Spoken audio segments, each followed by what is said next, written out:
من الشيطان الرجيم بسم الله الرحمن الرحيم لا يكلف الله نفسا إلا وسعها لها ما كسبت وعليها ما اكتسبت ربنا لا تؤاخذنا إن نسينا أو أخطأنا ربنا ولا تحمل علينا إسرا كما حملته على الذين من قبلنا ربنا ولا تحملنا ما لا طاقة لنا به واعف عنا واغفر لنا وارحمنا أنت مولانا فانصرنا على القوم الكافرين.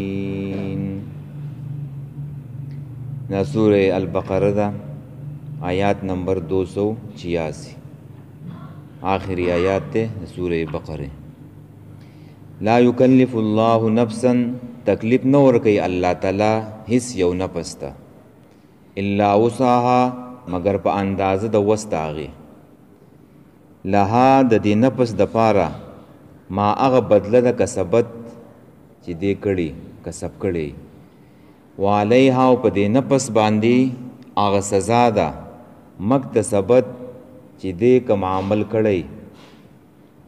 ربنا رب زمونگا لا تؤاخذنا مرانی سمونگا ان نسینا کچرتهیر کو مونگا حکم ستا او اخطوانا یا خطا شو مونگا ربنا رب زمونگا ولا تحمل علینا مبارو پا مونگ باندی اسرن درون بوج کما حملته لکسنگ چی بارکڑیو تا علی اللذین پا آکسانو باندی من قبلنا چی زمون مخکیو ربنا ارب زمونگا ولا تحملنا مبارو پا مونگ باندی ما اغا مصیبتنا احکام مشکلات لا طاقت لنا به چی مونگ طاقت نشو لرل داغی وعفونا معافی وکا مونگتا وغفر لنا بخن وکا مونگتا ورحمنا رحم وکا پا مونگ باندی انت مولانا تزمونگا دوستی تزمون مددگاری پنصرنا مدد وکی زمونگا القوم الکافرین په خلاف د قوم کافر باندې. د دې دو آیاتونو فضیلت مونږ بیان کړو پرونو چې دا ډېر غوره آیاتونه دي او نبی علیہ السلام فرمایلو چې څوک د شپې دا ولولي نو دا دو آیاتونه به ورله کافي شي د شرورونه د آفاتونه د جادو سحر نه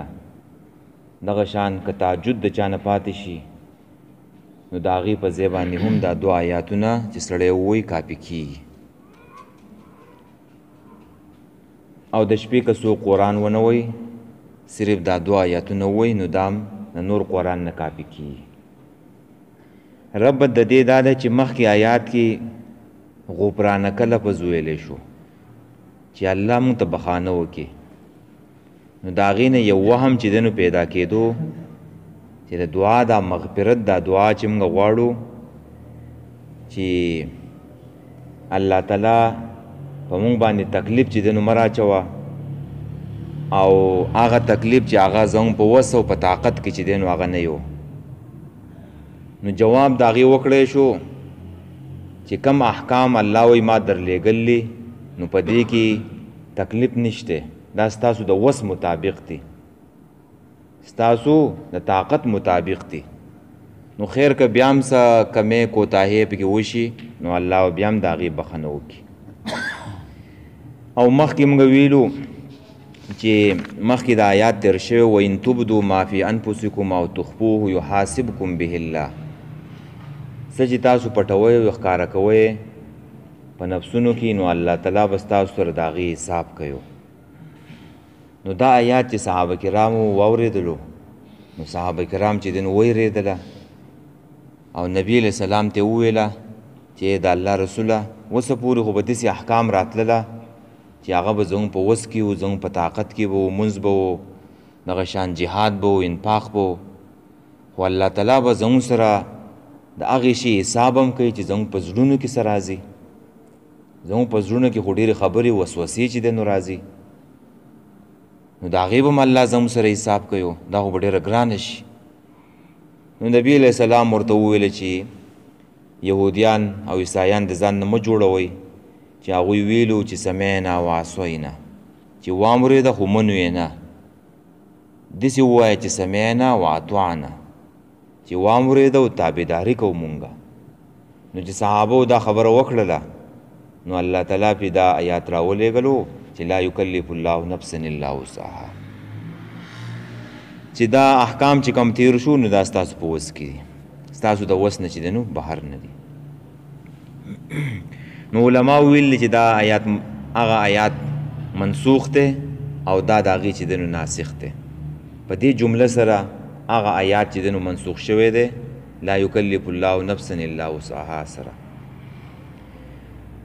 او دا خبره یاد ساتل پکار دی چې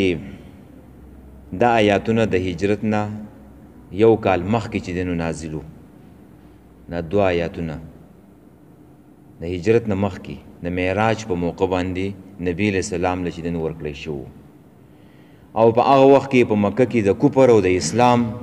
دا جګړه چې دی نو انتها ته چې دی نو رسېدل وه، او په مسلمانان په مکه کې په عربو کې چې دی نو چا نه پرېښودله، او ډېر تکلیفونه او سختي او مصیبتونه و په هغه وخت کې. نبی علیہ السلام پکې چې دی نو طایف ته هم تللی و، هلته هم چې دی نو چا پرې نه ښودلو. نو ډېر سخت حالات په مکه کې په مسلمانانو باندې. نو په دغه وخت کې نبی علیہ السلام الله تعالی نبی علیہ السلام نه دا دوه آیاتونه چې دی نو ورکړله، دا دوه آیاتونه یې ورکړله.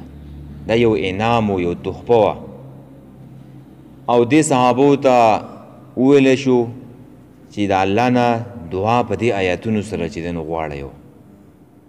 دا آیاتو په دې آیاتونو کې دعا ده، نو دا دعا چې دی نو لولی نو دا آیاتونه چې وویلی شو نو د صحابو زړه ته یو ټکور چې دی نو میلاو شو، یو ټکور ورته میلاو شو چې الله تعالی په مونږ باندې انعام وکړو، مونږ ته وویله چې زما نه چې دی نو دا دعا غواړئ. دا د الله یو انعام دی. لکه آدم علیه السلام ته الله تعالی دعا وښودله که نه چې ربنا ظلمنا انفسنا، وایي دا دعا چې دی نو زما نه وغواړه. نو دغه شانتې کې صحابو ته وویلی شو چې دا دعا نه ده، دا چې دی نو غواړئ. نو الله تعالی په تاسو باندې دا اساني چې دی نو راولي. ښه جي، لا یکلف الله نفسا الا وسعها، تکلیف نه ورکوي الله تعالی هیڅ یو نفس ته مګر په اندازه د وس د هغې. تکلیف د ما لا یطاق نشته دی چې بندې طاقت چې دی نو هغه نه لري. دا خبره یې زده که چې بندې طاقت نه لري نو دا په دین کې چې دی نو نشته. او ځکه چې تکلیف د ما لا یطاق شي نو بیا خو ظلم شو، جبر شو، او الله تعالی په بندګانو باندې ظلم او جبر چې دی نو هغه نه کوي. یو شی ستا په وس کې نه یو، ستا په طاقت کې نه یو، الله تعالی هغه په تا باندې لازم کړي، نو داسې نشته په دین کې. بیا وسع او په طاقت کې چې دی نو فرق دا دی چې وسع هغې عمل ته و چې یو سړی یو عمل کوي په اسانۍ سره یې کوي، په اسانۍ سره تکلیف ورته چې دی نو نه میلاویږي. لکه ځوان سړی چې دی نو هغه روژه نیسي نو هغې له چې دی نو څه تکلیف خو چې دی نو نه ورکوي، تکلیف پکې یې خو دومره چې دی نو تکلیف نه وي، تکلیف پکې کم وي. او دغه شان دی یو بل سړی دی، بوډا سړی دی چې هغه روژه نیسي سره د چې دی نو تکلیفه ډېر زور وله ورکوي، بیماری یې کمزوری کوي، ناجوړه کوي یې. نو دغه دی. نو په دین کې داسې احکام نشته. ښه، په دین کې داسې احکام نشته چې هغه د سړي د وس نه او د طاقت نه چې دی نو بهر وي. چې وس دې رسیږي نو هغه به کې، او هغه در باندې لازم دي. چې وس دې نه رسیږي نو هغه را باندې لازم نه دي او هغه را باندې نشته. لکه الله تعالی اوس په یو غریب سړي باندې حج نه دی فرض کړی، یو غریب سړی دی نو په هغې باندې حج چې دی نو هغه نه دی فرض و. دغه شان غریب سړی دی زکات په هغې باندې چې دی نو نه دی فرض و. یا چې دی نو ګوډ دی، شړ دی، ړوند دی سړی نو په هغې باندې چې دی نو جهاد نشته. ولې؟ لا یکلف الله نفسا الا وسعها دی که نه. یا چې دی نو بیمار دی په ولاړه باندې مونځ نشي کولی، په ناسته به مونځ کوي. ولې؟ لا یکلف الله نفسا الا وسعها دی که نه. دغه شانته کې زنانه دي په هغوی باندې جهاد نشته. ولې؟ لا یکلف الله نفسا الا وسعها دی که نه. نو دا هر هغه شي ته چې دی نو متوجه کوه چې ستا په وس کې نو هغه به چې دی نو کې د هغې به رسره چې دی نو الله تعالی حساب کوي، او که ودې نه کړو نو الله تعالی به عذاب درکوي. او څه دی چې دی نو په وس کې نه دي نو هغې تپوس چې دی نو هغه ستانه نشته دی. او په دې کې دا اشاره شولله چې لا یکلف الله نفسا الا وسعها. په دې سورې بقره کې چې کوم احکام تیر شو نو دا زما او ستا په وس کې دي، زما او ستا په وس کې دي. او که غریب سړی دی او زکات په هغې باندې نشته، حج کول چې دی نو په هغې نشته، ګوډ دی، شل دی، ړوند دی، په هغې باندې جهاد چې دی نو هغه نشته، هغه به دې بار کېږي که نه؟ د هغې طاقت نه دی، وس یې چې دی نو نه دی. او نور چې کم سړي دي او خلک دی نو دا احکام د هغوی چې دی نو په وس کې دي، په دې باندې به چې دی نو عمل کوي. او دا د اسلام د قواعدو نه چې دی نو قاعده کلیه ده، دا به ورته چې دی نو راجع کړي هغې ته. لها د دې نفس دپاره ما هغه څه دي کسبت چې ده کړي دي، وعلیها او په دې نفس باندې ما هغه بد عمل دی، هغه سزا ده اکتسبت چې دې انسان چې دی نو هغه کړي دي. یعنی هر عمل چې ستا د بدن نه چې دی نو راوتو، که نیکي و نو د هغې به اجر درکوي، او که بد عمل و نو د هغې به چې دی نو څه درکوي؟ سزا به درکوي، حساب به څه د هغې کېږي. یو خو دې دا راووتله چې د هر چا دپاره خپل عمل دی، چې چا څه کسب کړي دي، که ښه عمل یې کړی دی او که بد عمل یې کړی دی، د هر چا دپاره خپل عمل دی. په پردي عمل باندې الله تعالی تا نه رانیسي. او یو خبره چې دا راووتله چې ستا یو عمل هم چې دی نو ضایع نه دی، که نیکي دې کړله نو هغه به هم چې دی نو درته میلاویږي د هغې اجر، او که بدي دې کړله جو د هغې سزا به هم درته میلاویږي. او یو د نیکۍ دپاره چې دی نو کسبت ذکر کو، او د ګناه دپاره چې دی نو مکتسبت ذکر کو. دا ولي؟ علما ویلي دي چې په دې کسبت کې معنی د اسانتیا پرته ده، معنی پکې د څه پرته ده؟ اسانتیا. او په مکتسبت کې چې دی نو د الفاظ ډیر دي، دا لفظ هم ګران دی، نو په دې کې معنی چې دی نو د ګرانۍ پرته ده. پوه شوې په دې باندې؟ یعنی نیکي په اسانه کېږي، نیکي نه ده، دا په اسانه کېږي. او ته ځان هم کولی شي، د خلکو مخکې هم کولی شي، نیکي په اسانه ده. او ګناه چې کم دی نو په هغې کې مشقت دی، په هغې کې تکلیف دی، ته د خلکو مخې ته نشي کولی، ځان نه ځای له به ځې، پټ ځګی به چې دی نو هغه به ګورې. نو ځکه د ګناه دپاره مکتسبت ذکر کړی دی. او دویم دا ده چې په نیکۍ کې بوج نشته، په نیکۍ کې بوج نشته، او په ګناه کې صرف بوج دی. ګناه دی وکړو، یو بوج دی په ځان، یو پیټی دی په ځان باندې چې دی نو بار کو، د هغې به راته چې دی نو سزا میلاویږي. ښه جي ربنا ای رب زمونږه، دا اوس دعا ده. ښه ربنا ای رب زمونږه، لا تواخذنا مه رانیسه مونږه، ان نسینا که چرته هیر کو مونږه حکم ستا، او اخطانا یا خطا شو مونږه، نو الله په دې باندې چې دی نو مونږه مه رانیسه. نبی علیہ السلام فرمایلی دي چې الله تعالی دې امت ته خطا، نسیان او اکراه دا چې دی نو معاف کړي دي. خطا یعنی په خطایې ستانه وشي، په نسیان وشي بول باندې، یعنی هیر شي ستانه یو خبره، او بل اکراه ده چې څوک په تا باندې زور وکړي، زور ته پای کې یو عمل وکړي، یو غلطه خبره وکړي، نو الله تعالی دې امت ته دا څه کړلي؟ دا یې ورته چې دی نو معاف کړلي. او په خطا او په نسیان باندې ګوره دنیایي احکام جاری کیږي، خو الله پې څوک نه راګیروي په خطا او په نسیان. لکه تا اوس یو پردی څه شی دی چې دی نو هغه مات کو، پردی پیالی دی چې دی نو ماته کړه، نو د دې تاوان خو به ورکې که په خطایي سره ستانه وشي، یا په خطا دی چې دی نو سړی چې دی نو مړ کو په خطایي سره، نو په دې خو دیت شته که نه، دیت به ورکې. خو نور الله تعالی پې تا نه راګیروي، نه دی چې دی نو هغه پې رانیسي. احکامي دنیاوي احکام هغه څه دی هغه پې چې دی نو جاري کیږي. یا یو سړی دی روژه دی او په روژه کې چې دی نو هغه اوبه چې دی نو وڅکللې، اوبه پته ورته نشته دی، نو په دې باندې هم الله چې دی نو څوک نه رانیسي. یا خطا دا ده چې اودس کوي او په اوداسه کې چې دی نو هغه اوبې چې دی نو هغه تېرې شولې، نو په دې باندې الله تعالی څوک نه رانیسي. او کله ناکله نه دی په دې خطا کې د سړي دخلي ګورئ ښه، د سړي پکې دخلي بې احتیاطي پکې کوي، کمزوري پکې یې ګورئ. لکه تا اوس یو سړي ته وویله چې هلکه سبا په 3 بجې باندې به په ټوله چې دی نو کار له ځو، یو خبره دا ده.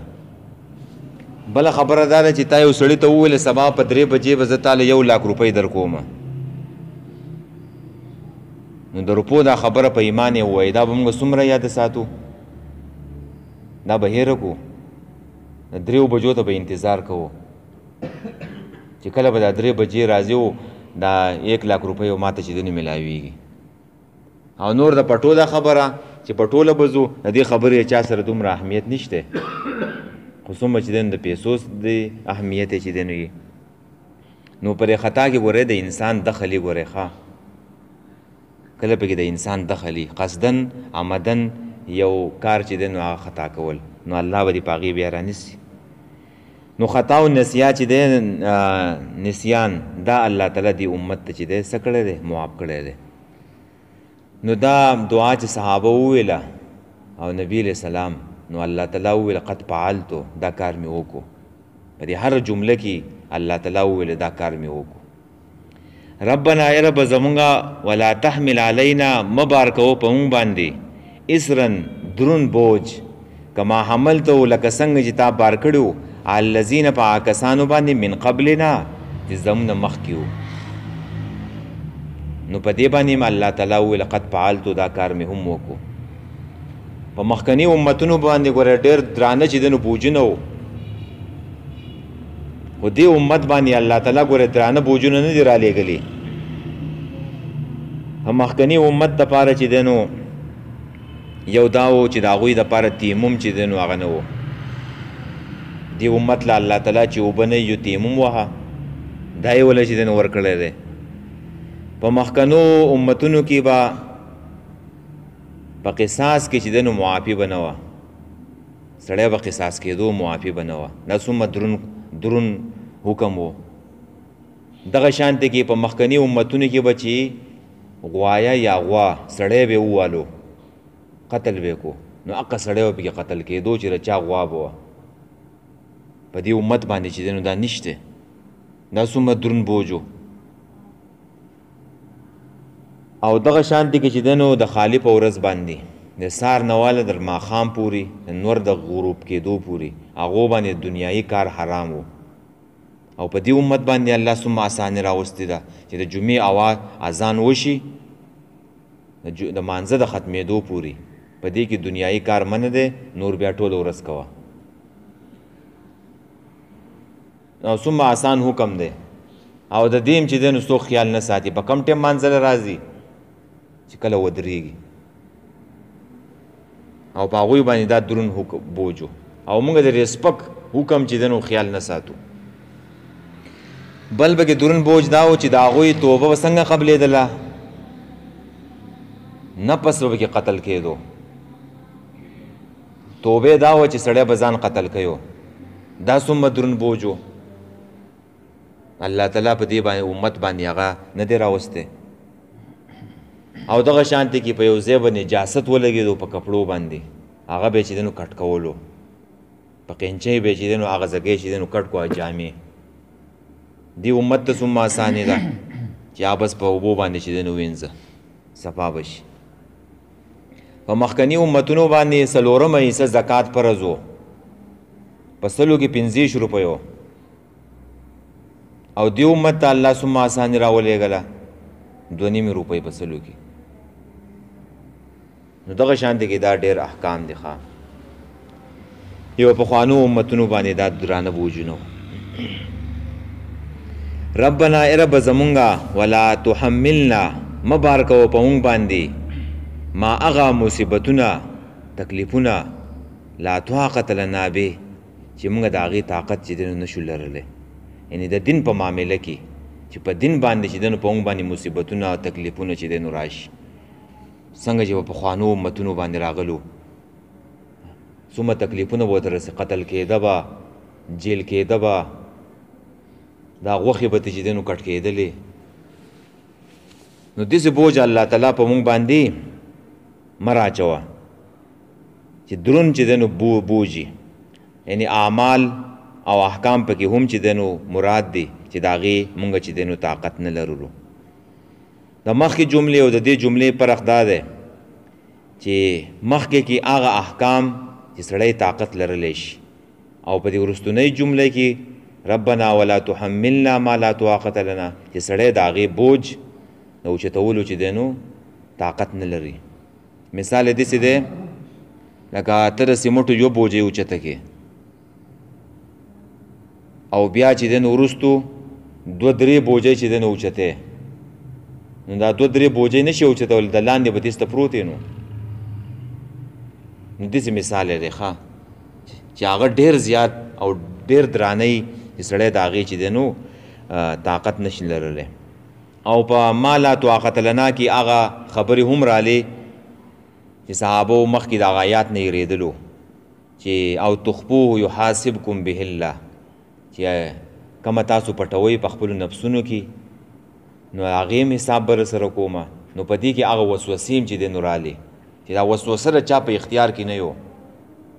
بې اختیاره یې چې ستا ذهن ته او زړه ته چې دی نو د کفر وسوسه راله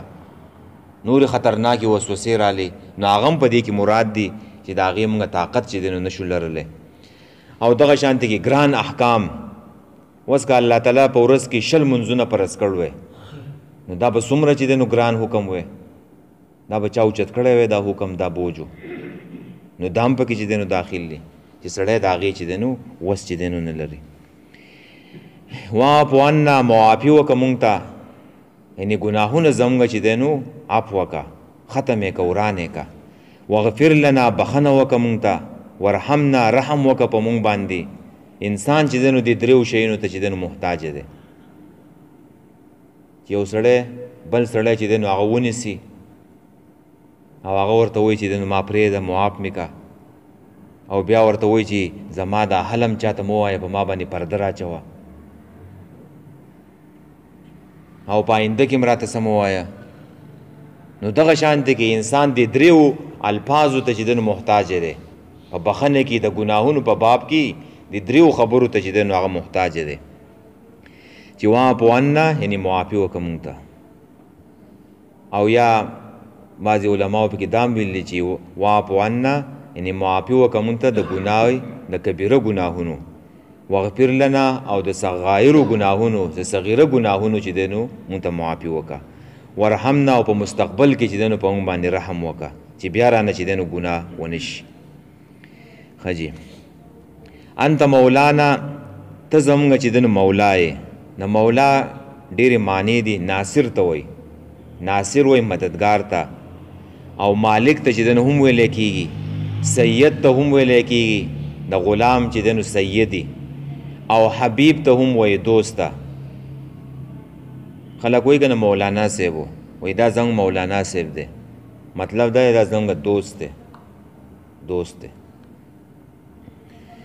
او انت مولانا ته زموږ دوست یې دا معنی هم کولی شي انت مولانا ته زموږ ناصر یې ته زموږ حبیب او دوست یې پنصرنا امداد وکړې زموږ یعنې چې د مولا شان دای مولا شان دای چې هغه د خپلو غلامانو